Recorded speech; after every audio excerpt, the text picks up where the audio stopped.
Introduction. Canada has played a significant role in shaping the course of my life and that of my family. I owe an immense debt of gratitude to this country for the opportunities it has provided us.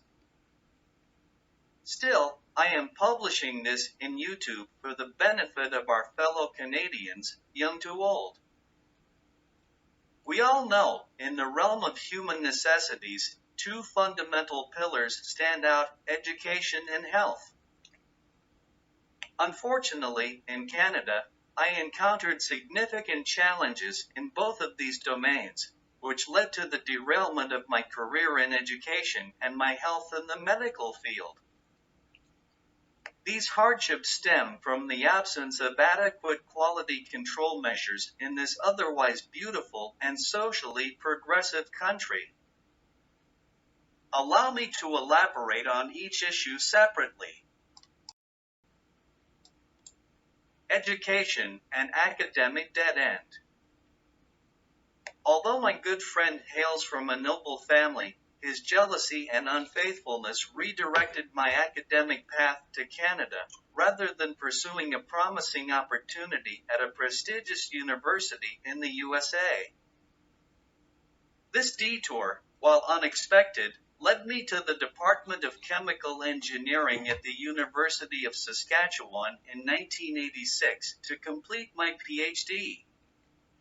My journey in Canada began with the generous support of my professor, who not only facilitated my arrival by covering my airfare, but also stood by me throughout my educational journey. Upon my arrival, my professor continued to support me in pursuing higher education, enabling me to reach the comprehensive examination stage required for entry into a Ph.D. program. Passing the comprehensive examination on my first attempt was a pivotal moment, and it paved the way for me to receive a university scholarship. With this scholarship, I had the freedom to choose any professor within the department for my Ph.D. research. Although there were enticing opportunities with other professors, my sense of loyalty and gratitude toward my initial sponsor prevented me from betraying the support I had received. As a dedicated and diligent student, I showcased my academic excellence by successfully passing the comprehensive examination, consistently achieving top-tier grades. However, my research journey took an unfortunate twist. I found myself directed towards an antiquated research area, and my professor displayed minimal interest in monitoring my progress.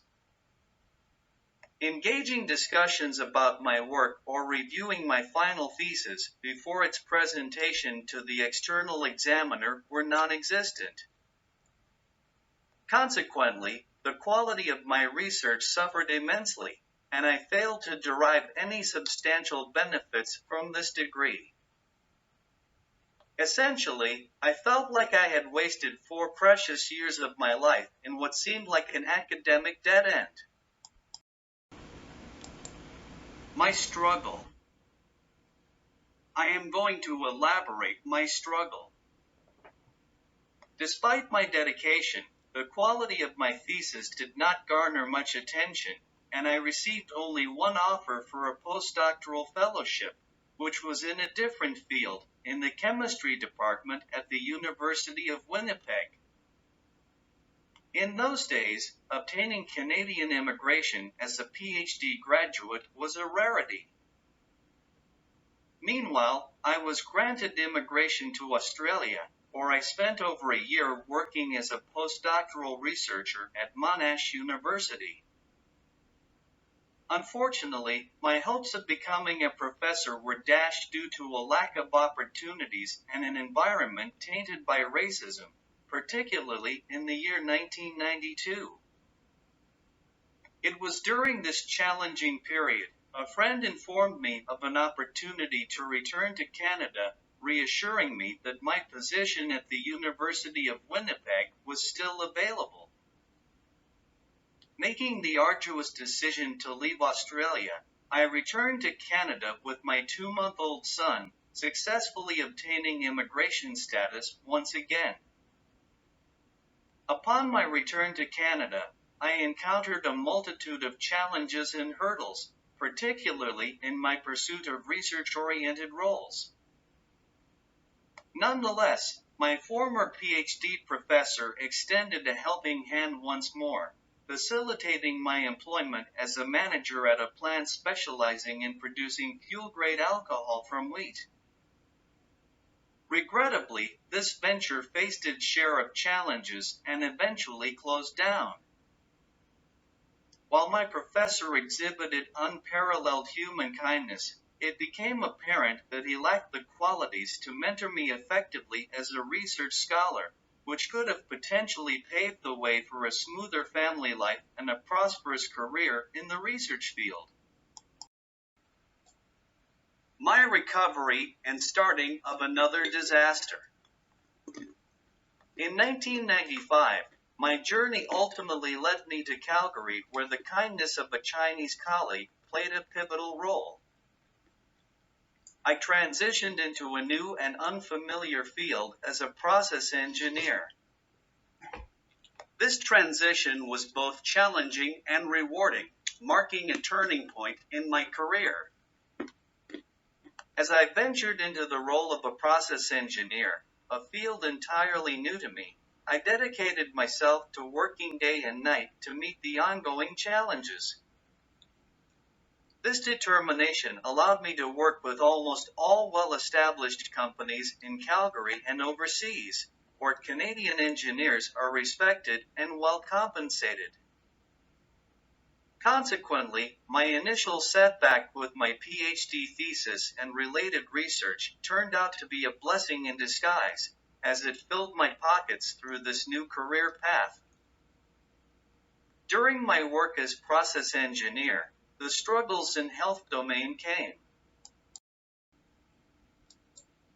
Miserable health disasters. I found myself at the receiving end of medical errors on multiple occasions, 2 of which I managed to avert through my own common sense. However, the final incident involved maltreatment at the hands of my family physician and a urologist. My family physician, without a compelling reason, referred me to the urologist solely based on a slightly elevated PSA value, 5.2, where the maximum threshold is 4.5. Notably, this PSA value had remained stable over the years, and I had not encountered any urinary issues or discomfort in my daily life. Despite this, the urologist opted for surgery to remove a mere 3% chance of cancer without adequately informing me of the potential consequences. The surgery plunged me into a harrowing ordeal, leaving me without normal urinary function and impeding my overall quality of life.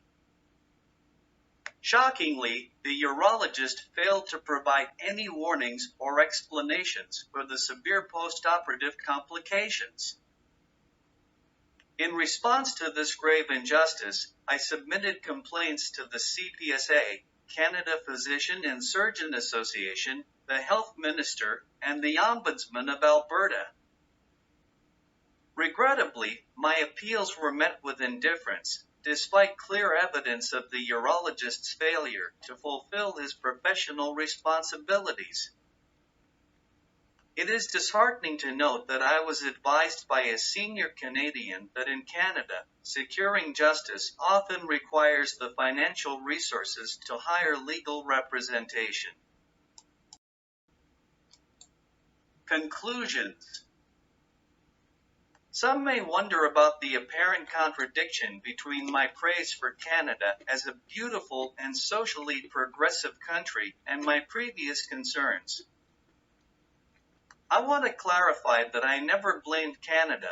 My intention was to raise my voice against the existing quality control issues in both the education and medical fields. It's important to note that my Ph.D. journey did not cause much harm, but my elder son had to attend 13 schools before earning his high school degree. This serves as a testament to the challenges my family has faced. Following my prostate operation, I find myself almost crippled, with dietary restrictions and an extremely controlled lifestyle that keeps me socially isolated. Due to maltreatment of our family physician, my wife underwent major surgery and continues to suffer from its effects. Those distressing experiences underscore the pressing need for improved oversight and accountability in both the education and healthcare systems of Canada, ensuring that individuals are not left to suffer the consequences of systemic shortcomings.